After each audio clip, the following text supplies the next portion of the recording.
ఇక తిరుమలలో మద్యం మత్తులో వ్యక్తి హల్చల్ చేశాడు. మహిళపైకి గొడవకు వచ్చాడు. దీంతో ఆమె కూడా గట్టిగా రివర్స్ అయింది. తన చేతిలో ఉన్న చీపురుతో అతనికి దేహశుద్ధి చేసింది.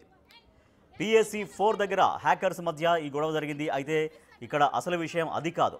ఆ వ్యక్తి మద్యం సేవించి తిరుమల కొండపైకి ఎలా వచ్చాడు అనేది. దీంతో ఆ విషయమై విజిలెన్స్ ఆరా తీస్తోంది.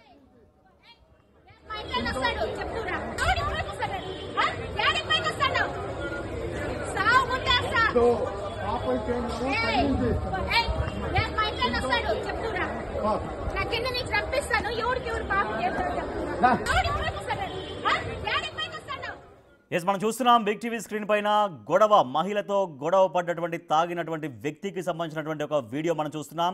ఆ మహిళ తనని చీపురుకట్టతో తనను రివర్స్ అటాక్ కూడా చేసింది. తను మహిళపైకి వస్తే దగ్గరికి రావద్దు, కొడతానంటూ ఆ మహిళ చీపురుగట్టతో తన పైన రివర్స్ అటాక్ చేసింది. అయితే ఆ వ్యక్తి మద్యం తాగి అక్కడికి వచ్చాడు. తిరుమలలో మద్య మత్తులో ఈ వ్యక్తి హల్చల్ చేశాడు. ఆ మహిళ పైన గొడవకు దిగాడు. దీంతో ఆమె కూడా గట్టిగానే రివర్స్ అయింది. ఆమె చేతిలో ఉన్న చీపురుతో అతనికి దేహశుద్ధి చేసింది.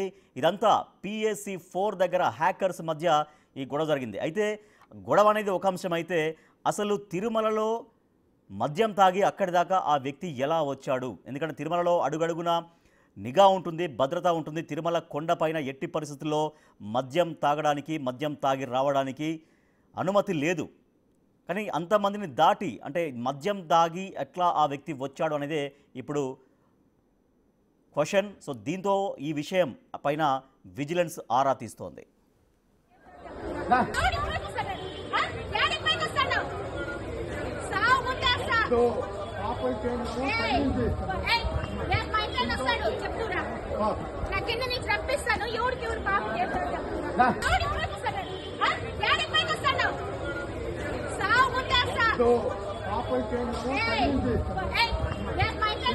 చెప్తున్నా